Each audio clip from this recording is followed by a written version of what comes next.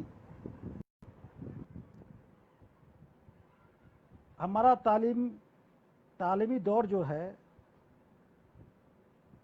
ابتدائی دور ہاوڑہ کے ایک ہائی اسکول سے شروع ہوا۔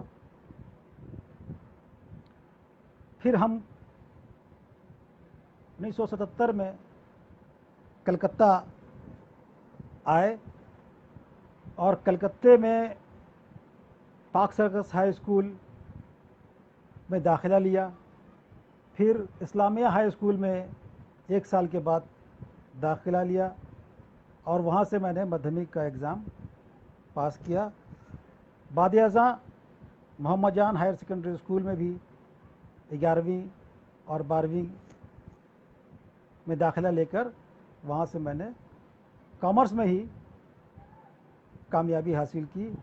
پھر کلکتے کے سریندر ناتھ کالج میں BCom آنرس کے لیے میں نے داخلہ لیا۔ ان درمیان لکھنے اور پڑھنے کا شوق، چونکہ گھر کا ایک ماحول تھا کہ میرے والد محترم کچھ رسائل و جرائد خرید کے لایا کرتے تھے، اور ان رسائل و جرائد کا مطالعہ کرنا ہمارا بھی ایک حصہ بن گیا تھا، اور ان رسالوں کو پڑھ کر یہ احساس ہوتا رہا کہ کیا ایسا نہیں ہو سکتا کہ کل ہماری چیزیں بھی ایسے رسالوں میں شائع ہوں۔ اور اس طرح سے جب میں BCom میں تعلیم حاصل کر رہا تھا، اس وقت میں نے لکھنا شروع کیا، اور آپ کو یہ جان کر حیرت ہوگی کہ میرا آغاز جو تھا وہ طنز و مزاح کے حوالے سے ہوا، اور میری پہلی تخلیق جو کہ کلکتے کے اخبار میں نثری تخلیق جو ہے وہ شائع ہوئی۔ اس کا عنوان تھا بیکار کا کاروبار۔ اس کے بعد بیوی اور بینک کے نام سے ایک مزاحیہ مضمون شائع ہوا، اور یہ اس طرح یہ سلسلہ چلتا رہا۔ لیکن جہاں تک شاعری کی بات ہے تو شاعری کا معاملہ یہ پیش آیا کہ میری پہلی تخلیق 1992 میں شائع ہوئی، اور وہ تخلیق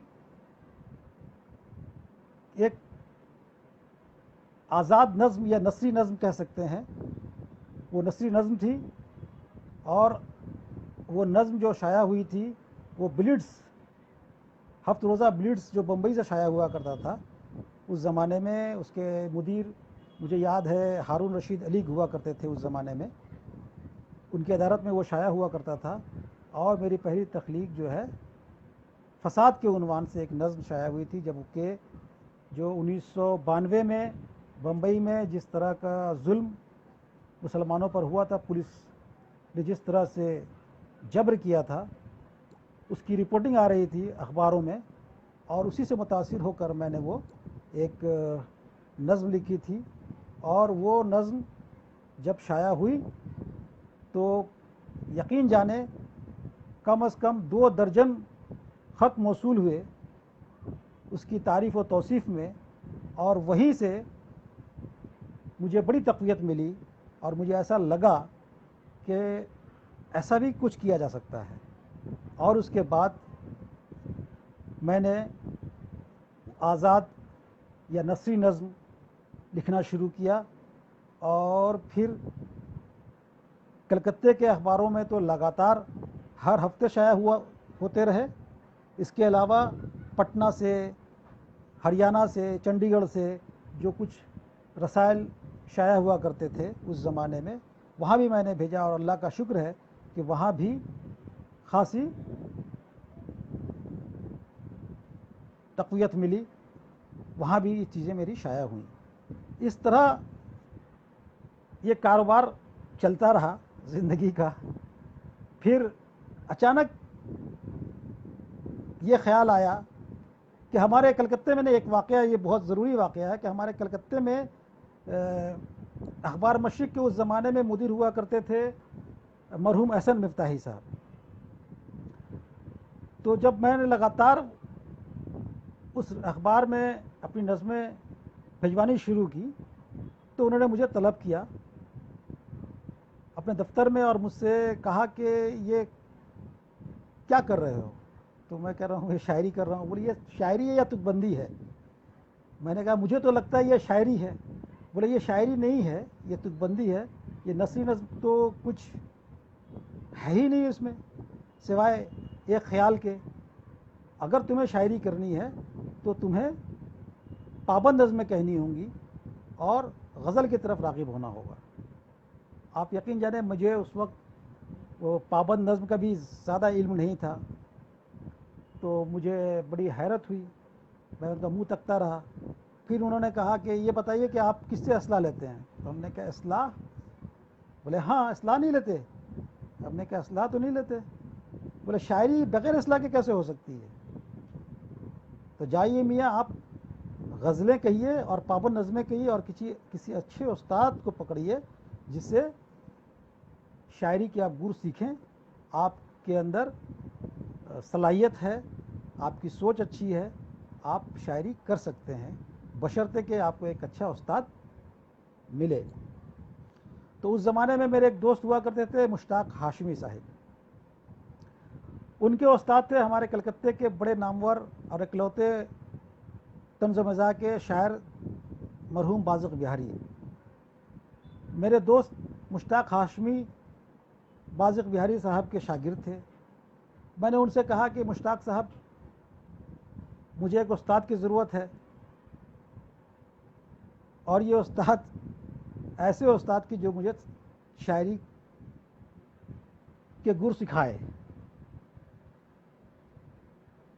تو انہوں نے کئی نام بتائے کلکتے میں. علقمہ شبلی بھی ہیں، اعزاز افضل بھی ہیں، قصر شمیم بھی ہیں، آپ ان سے رجوع کریں. میں نے کہا بھائی یہ بڑے اعلیٰ پائے کے شاعر ہیں اور میرا کوئی پیمانہ ہی نہیں ہے. تو میں یہ چاہتا ہوں کہ جہاں آپ تربیت حاصل کر رہے ہیں وہیں پر مجھے بھی لے چلیں اور میری بھی تربیت ہو. تو اس طرح میں بازق بہاری صاحب کے پاس گیا اور انہوں نے میری ذہنی تربیت کی اور پھر دھیرے دھیرے شعر گوئی میری شروع ہوئی. کچھ جلسوں میں، نشستوں میں اور کچھ رسالوں میں، اخباروں میں پھر شاعری شائع ہونا شروع ہو گئی. انہی دنوں یہ خیال آیا کہ کیوں نہ ایک ایسا رسالہ شائع کیا جائے جس میں نئے لوگوں کو مواقع فراہم کیے جائیں اور ایک ایسا شمارہ ہو جس سے ہمارے بنگال کی نمائندگی بھرپور طریقے سے ہو. یہ خیال ان دنوں آیا اور میں نے اپنے ہی استاد بازق بہاری صاحب سے ذکر کیا تو انہوں نے بڑی ستائش کی اور کہا کہ خیال تو اچھا ہے لیکن معاملہ نقصان کا ہے، کیا یہ نقصان سنبھال پاؤ گے؟ میں نے کہا الحمدللہ بینک کی نوکری ہے، پیسے جو ملتے ہیں، تنخواہ جو ملتی ہے ہمیں، اس میں سے کچھ بچا کر کے ہر مہینے 2,000 یا 3,000 روپے میں بچاؤں گا اور 3 مہینے میں ایک شمارہ انشاءاللہ شائع کروں گا. اس طرح سے میں نے رسالہ شروع کیا. تو ہمارے بازق بہاری صاحب نے کہا کہ دیکھو ایسا ہے نوشاد مومن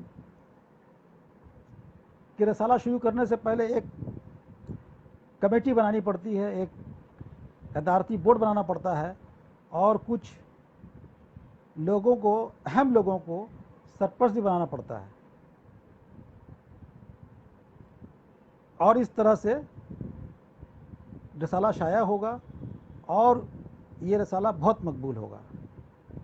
لیکن میرے ذہن میں پتہ نہیں کیسے یہ خیال آیا تو میں نے کہا کہ سرپرست کسی کو نہ بنا کر کے استاد اگر سرپرست اللہ تبارک و تعالیٰ کو بنایا جائے، اللہ تعالیٰ کو بنایا جائے تو کیسا رہے گا؟ اب ظاہر ہے کہ اللہ اور رسول کی بات کسی بھی راسخ العقیدہ مسلمان کے لیے اہمیت کی حامل ہوا کرتی ہے۔ وہ لاجواب ہو گئے استاد، انہوں نے کہا کہ ٹھیک ہے جو تمہیں لگے۔ اور جب پہلا شمارہ مشگاں کا شائع ہوا تو اس میں سرپرست اعلیٰ اللہ تبارک و تعالیٰ اور مینیجنگ ایڈیٹر میں نوشاد مومن اور اعزازی ایڈیٹر میں ڈاکٹر سنجے لال بھارتی کا نام شائع ہوا۔ اور پہلا جب شمارہ منظر عام پر آیا تو کلکتے میں کئی ادبی لوگوں نے ہماری حوصلہ افزائی کی اور کئی لوگوں نے یہ کہا کہ یہ رسالہ کب تک شائع ہوگا، یہ زندہ کب تک رہے گا، 1 2 4 یا 10؟ ہم نے کہا کہ یہ تو وقت ہے، دیکھا جائے گا۔ ویسے جس رسالے کا سرپرست اللہ تبارک و تعالیٰ ہو اسے موت اور حیات اللہ کی طرف سے ہی ہو سکتا ہے، کم سے کم اس کا میں ضامن تو نہیں، میں تو سوچ بھی نہیں سکتا۔ اور اس طرح سے سمجھیے کہ 1 2 3 10 بھی گزر گئے، 20 ہو گئے، اور الحمدللہ آج 20 سال رسالے کے ہو گئے، اور ان 20 سالوں میں الحمدللہ مصغاں اپنے معیار، اپنے وقار کے ساتھ آج بھی ادبی حلقے میں مقبول ہے، پسند کیا جاتا ہے۔ البتہ کچھ لوگوں کو شکایت ہے کہ انہیں رسالہ نہیں ملتا ہے، تو معاملہ صاف ہے کہ میں اعزازی کاپی دینے سے قاصر ہوں، اور جو رسالہ خریدے گا ان کو ہی رسالہ بھیجا جا سکتا ہے، اعزازی کاپی میں دینے کا متمحل نہیں۔ لہذا اگر کوئی یہ سوچتا ہو تو میں ان سے معذرت چاہتا ہوں، معافی چاہتا ہوں کہ بھائی میں اعزازی کاپی نہیں دے سکتا، اس لیے کہ اس کی اشاعت میں ایک شمارے کے اشاعت میں کم از کم 20 سے 25 ہزار روپے کا صرفہ آتا ہے، اور اگر یہ اعزازی طور پر اگر تقسیم کیا جائے تو یہ تو کسی بھی ادارے کے لیے صحت مند نہیں ہو سکتا ہے۔ لہٰذا جن کی شکایت ہے میں ان سے بڑی معذرت چاہوں گا ان سے، اور یہ کہوں گا کہ حالانکہ ہم لوگ ہمیشہ اخباروں میں بھی لکھتے آئے ہیں، تلقین کرتے آئے ہیں کہ اردو کے رسائل و جرائد خرید کر پڑھیں، لیکن المیہ یہ ہے کہ رسائل و جرائد جس طرح سے خریدنا چاہیے اس طرح سے یقیناً نہیں خریدا جا رہا ہے۔ اگر ایسا ہوتا تو آج کی تاریخ میں شاعر جیسا رسالہ بھی دم توڑ رہا ہے۔ اس بات جو نکلا کرتا تھا بمبئی سے اس نے بھی دم توڑ دیا، اور بھی کئی رسالے، شب خون تو بند ہو ہی گیا، نہ جانے کتنے رسالے ملک گیر سطح پر بند ہو گئے، محض اس لیے کہ ہم اردو والوں کی بے توجہی کا شکار ہو گئے ہم۔ اور دکھ کی بات تو یہ ہے کہ جن کی تنخواہ الحمدللہ خاصی ہے وہ بھی رسالہ خریدنے سے کتراتے ہیں، اور وہ چاہتے یہ ہیں کہ ہمیں اعزازی کاپی ملے۔ اگر یہ سوچ ہماری تبدیل نہ ہوئی تب یقین جانیے کہ ادبی رسالے کا وجود دھیرے دھیرے کم ہوتا جائے گا، اور خالص ادبی رسالہ تو بند ہی ہوئی ہو سکتا ہے، اس کی جگہ نیم ادبی رسال اپنی جگہ بنائیں گے، اور ایسی صورت میں ادب کا بہت بڑا خسارہ ہوگا۔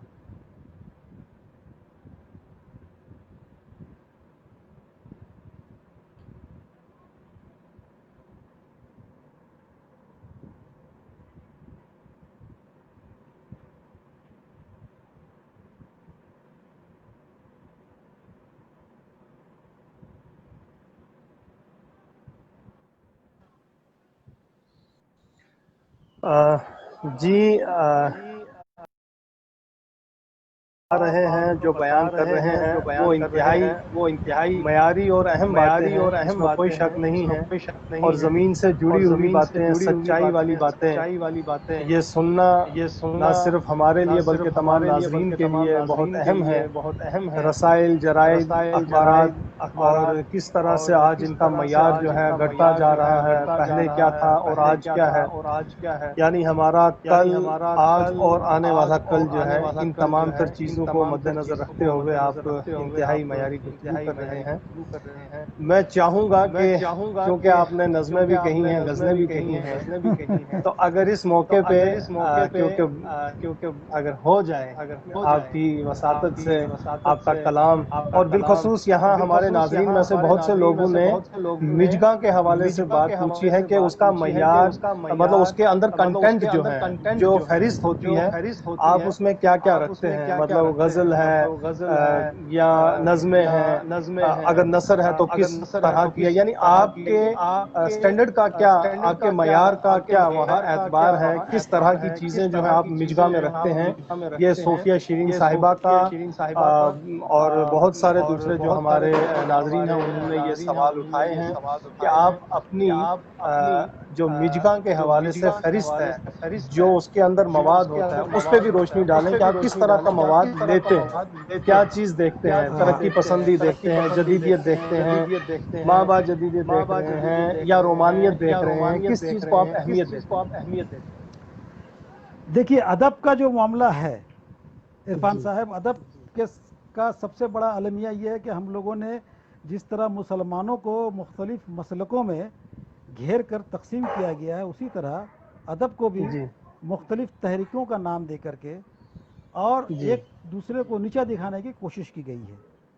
جی یقیناً تازہ ہواؤں کا استقبال کرنا چاہیے، لیکن یہ کہنا کہ رومانی تحریک غلط ہے، ترقی پسند تحریک زیادہ اچھی ہے، یا جی جدیدیت زیادہ طاقتور ہے، ماں با جدیدیت جی بیکار سی چیز ہے، تو یہ چیزیں جی ایسی چیزیں ہیں جس پر لوگوں کی توجہ مرکوز کر دی گئی ہے، قلم کاروں کی، جی اور ایسی صورت میں نقصان ادب کا ہوا ہے۔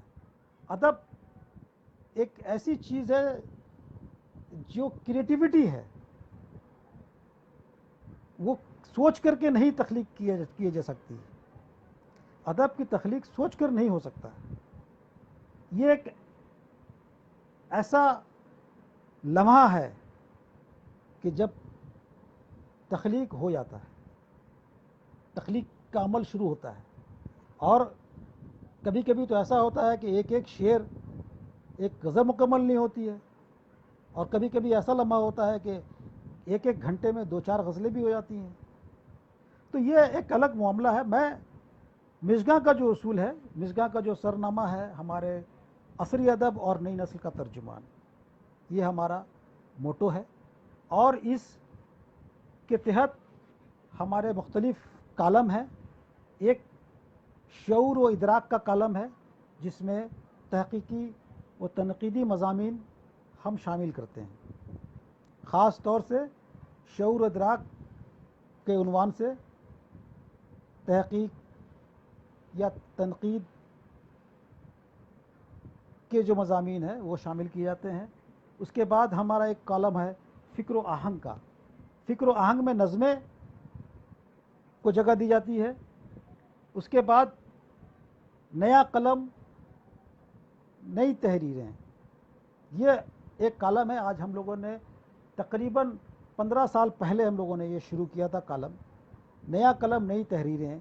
اس کے تحت ہماری کوشش تھی کہ نئے لکھنے والوں کو معقول جگہ دی جائے اور ان کو ایک الگ سے پلیٹ فارم مہیا کرایا جائے تاکہ ان کی حوصلہ افزائی ہو اور انہیں لکھنے کا ذوق بڑھے اور ان کو تقویت ملے۔ اس کے تحت ہم ہر شمارے میں ہماری کوشش ہوتی ہے کہ ریسرچ اسکالر ہوں یا کوئی نیا قلم کار جسے کہیں نہیں، کسی نے نہیں شائع کیا، اس کو ہم لوگ اپنے رسالے میں جگہ دیتے ہیں۔ اس کے بعد ایک کالم ہے ہمارا جمال و کمال، غزلوں کا۔ غزلیں شائع ہوتی ہیں جمال و کمال کے تحت۔ اسلوب و بیان کے عنوان سے ہم افسانوں کو جگہ دیتے ہیں، کبھی کبھی ڈرامے بھی شائع کیے جاتے ہیں، لیکن وہ ڈرامے کی کم کیے جاتے ہیں، اس لیے کہ ڈرامے عام طور پر بڑے طویل ہوا کرتے ہیں اور اس کے لیے صفحات جو ہیں ہمارے مطلب بڑے کم پڑ جاتے ہیں۔ مطالعے کی میز سے تبصرے اور تجزیے شائع کیے جاتے ہیں۔ اس کے بعد جو ہمارا سب سے اہم جو ہم لوگوں نے مژگاں نے شروع کیا تھا، اس کے پیچھے ایک بڑی دلچسپ کہانی ہے، اگر وقت ہو تو میں پیش کروں۔ معاملہ یہ ہے کہ آج سے تقریباً 18 یا 20 سال قبل کلکتے میں شاعر کے مدیر تشریف لائے تھے، افتخار امام صدیقی صاحب۔ اس وقت ہم لوگوں نے ہمارے رسالے کا 1 سال مکمل ہوا تھا، اور 1 سال مکمل ہونے کے بعد ہم نے پہلا ایک گوشہ شروع کیا تھا، ایک مستقل گوشہ 60 پیج 70 پیج کا میں نے شروع کیا تھا مژگاں کا، اور وہ پہلا گوشہ ہم نے شائع کیا تھا اعزاز افضل صاحب پہ۔ تقریباً 60 یا 70 پیج کا ایک گوشہ تھا۔ عام شمارے میں جو مشمولات ہوا کرتے تھے، سمجھ لیجئے کہ جتنے کالمز میں نے آپ کو گنوائے وہ تمام کالم کے مضامین ہوا کرتے تھے۔ اس کے علاوہ ہم نے ایک الگ سے گوشہ بنایا تھا کہ کم سے کم 50-60 صفحے کا ایک گوشہ ہو، جس سے پر بنگال کے کسی بڑے اہم شاعر کو فوکس کر کے ہم وہ گوشہ شائع کریں گے۔ تو ان دنوں آئے تھے ہمارے افتخار امام صدیقی صاحب۔ افتخار امام صدیقی سے میری ملاقات ہوئی، انہوں نے مجھے فون کیا تھا۔ اس زمانے میں تو موبائل کا چلن نہیں تھا، لینڈ لائن ہوا کرتا تھا۔ انہوں نے فون کیا اور ملنے کی خواہش ظاہر کی۔ میری ملاقات ہوئی تو انہوں نے برجستہ کہا، ارے نوشاد مومن صاحب، یہ گوشہ ووشہ کا کیا جھمیلا آپ نے پال لیا ہے؟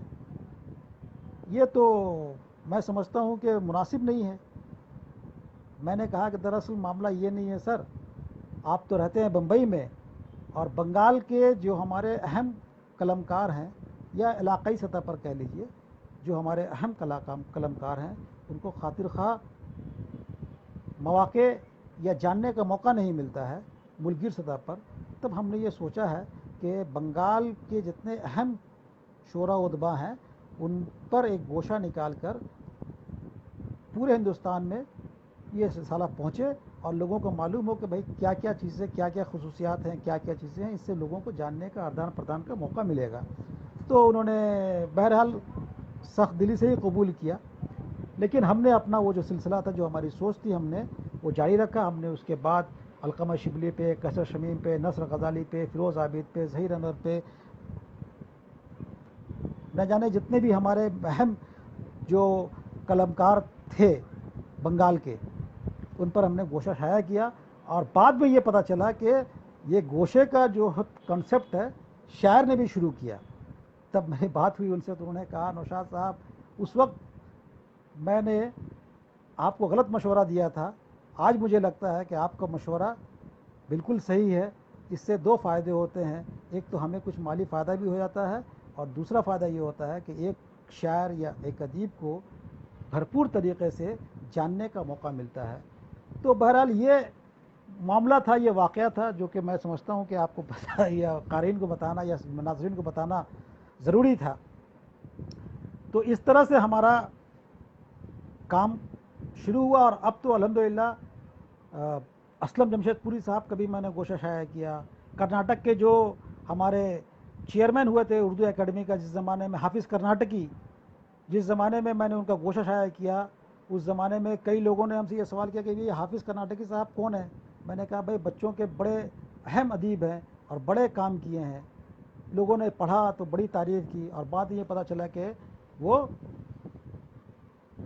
کرناٹک اردو اکیڈمی کے چیئرمین بھی بنائے گئے۔ ناصرہ شرما کو بھی میں نے گوشہ نہیں شائع کیا۔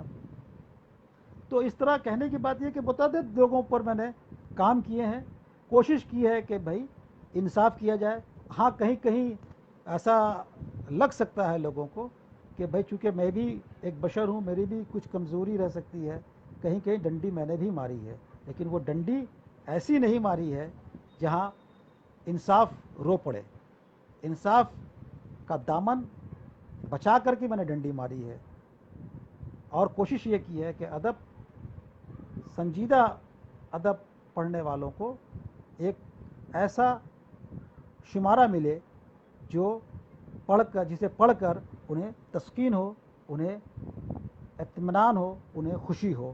اور یہی وجہ ہے کہ بر صغیر پاکستان کے ہمارے جتنے بڑے شاعر ادیب ہیں الحمدللہ بیچارے ایک گزارش پر اپنی تخلیقات بھیج دیتے ہیں. ابھی پچھلا جو سابقہ جو شمارہ آیا ہے اس میں نے ہمارے بادباں کے مدیر کا افسانہ شائع کیا. میں نے یہ گزارش کی، انہوں نے فوراً میری گزارش کو تقویت بخشی.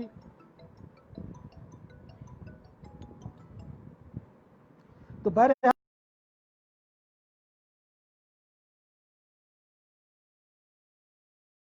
سنجیدہ حلقے میں، ادب کے سنجیدہ حلقے میں مژگاں اپنے مواد اور اپنے معیار کے حوالے سے پہچانا جاتا ہے. اس میں کوئی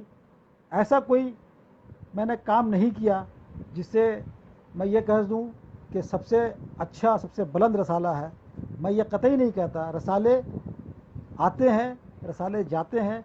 رسالے کا معیار اس کی زندگی کی بشارت دیتا ہے.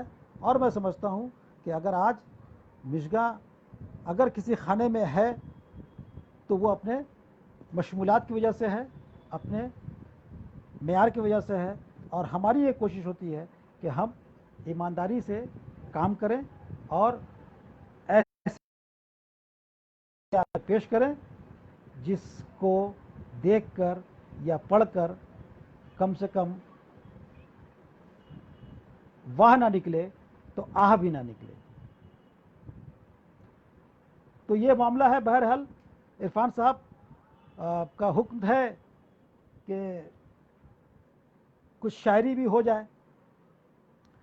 تو حالانکہ یہ میں تو مناسب نہیں سمجھتا کہ یہ گفتگو تھی، لیکن جب ان کا خواہش ہے اور ہمارے ناظرین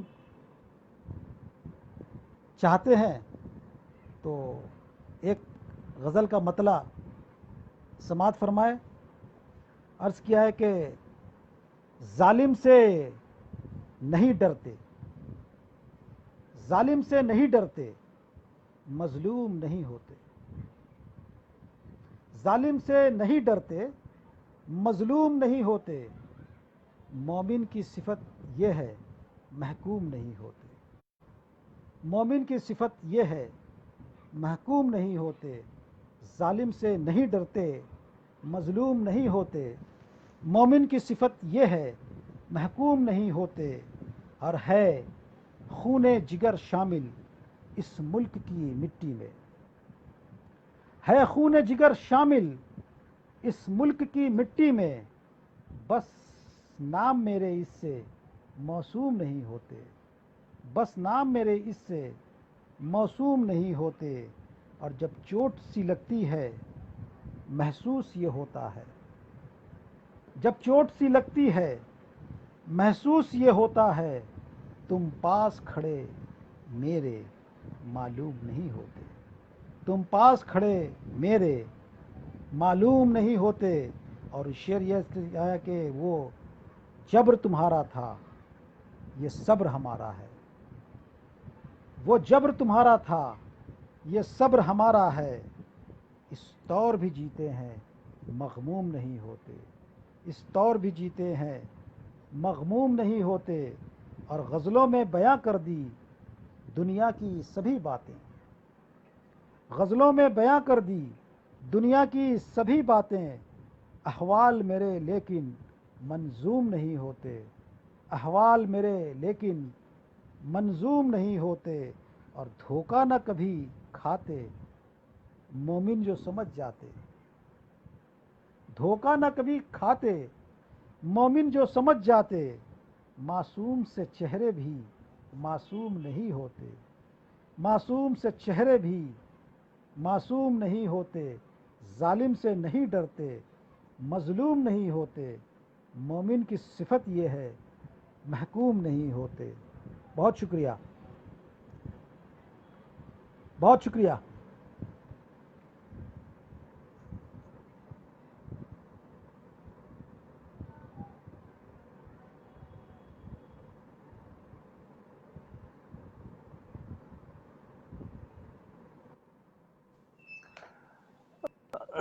جی مومن بھائی، بہت ہی خوبصورت اور معیاری غزل آپ نے سنائی. اس کا ایک ایک شعر جو ہے ناظرین نے محظوظ کیا. میں چاہتا ہوں کہ ہمارے اس پروگرام کے فارمیٹ کے مطابق اردو کی اہمیت کو مد نظر رکھتے ہوئے نئی نسلوں کے لیے کوئی آپ کا خاص پیغام اگر ہو، کوئی مشورہ ہو اردو کے لیے کیا کچھ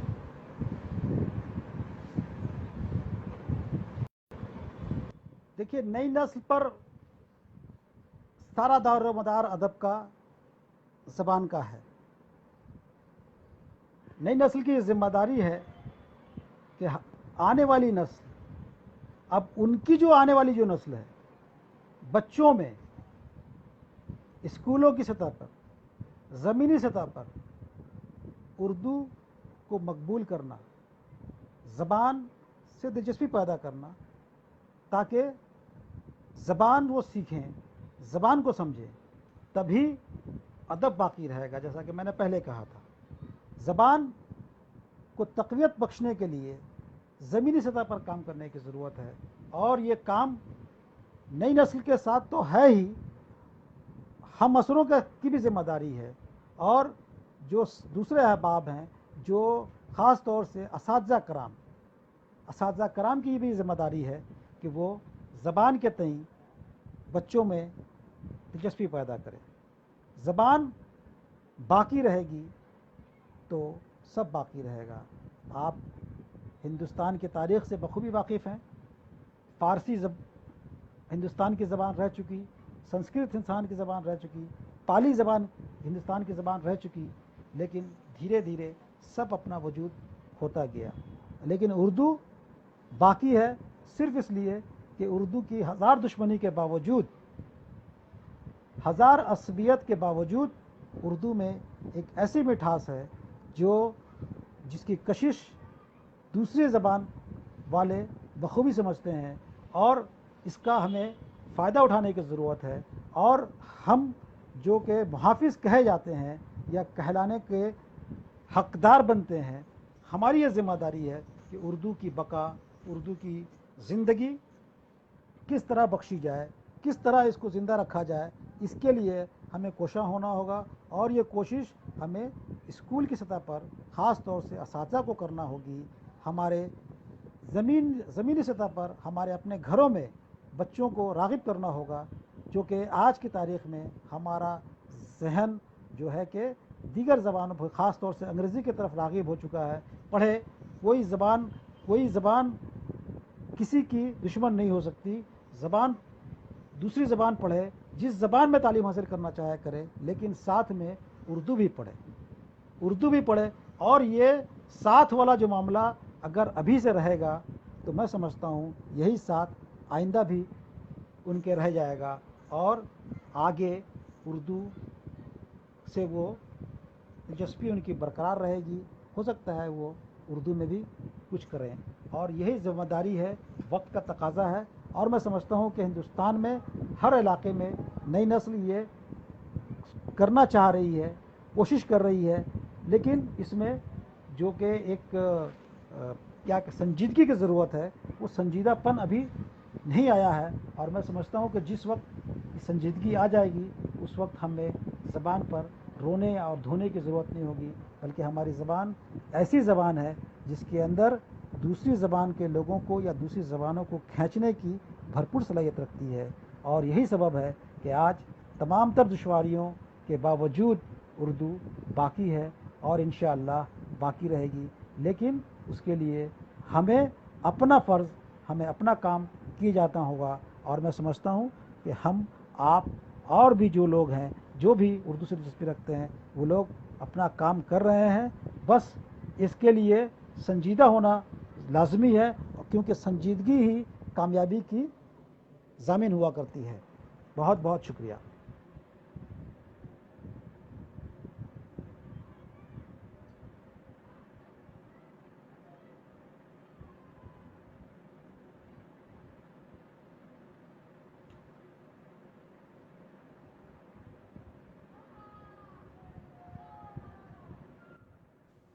جی بہت بہت شکریہ نوشاد مومن صاحب، آپ نے آج آپ کا بھی بہت شکریہ۔ بہترین گفتگو کر کے ہمارے ناظرین کو محظوظ کیا، تو انشاءاللہ اس شکریہ امید آپ پہ کا۔ جی کہ ہم آپ کی وساطت سے اپنے ہزارہا ناظرین کو بہترین پیغامات سنا پائے، رسائل کی اہمیت بتا پائے، تو میں انشاءاللہ آپ کا شکریہ ادا کرتے ہوئے پھر سے کبھی ملنے کی یہی دعا کروں گا کہ کسی نئے موضوع پہ ہم پھر سے کبھی ملاقات کریں گے۔ جب تک کے لیے میں اپنے تمام ناظرین سے اور بالخصوص ہمارے آج کے مہمان ڈاکٹر نوشاد مومن صاحب سے اجازت چاہوں گا۔ بہت بہت شکریہ تمام ناظرین کا، تمام سامعین کا، بالخصوص ہمارے کنٹرول روم میں جو بیٹھے ہوئے اراکین ہیں ان کا شکریہ۔ پھر کبھی ملیں گے، کل پھر آپ کا بھی 5 بجے بہت دیکھنا نہ بھولیے گا۔ جی بہت شکریہ آپ کا بھی، آپ کی پوری ٹیم کا شکریہ، ہمارے ناظرین کا شکریہ جنہوں نے وقت نکال کر اسے دیکھا، اور میری جی ٹوٹی پھوٹی گفتگو تھی، ہو سکتا ہے کہ اگر وہ بری لگی ہو تو میں معذرت چاہوں گا، کیونکہ سچ ہمیشہ کڑوا ہوتا ہے۔ بہت نہیں بہت شکریہ آپ بہترین، کے پوری ٹیم شکریہ کا۔ شکریہ صاحب۔ چلیے، السلام علیکم۔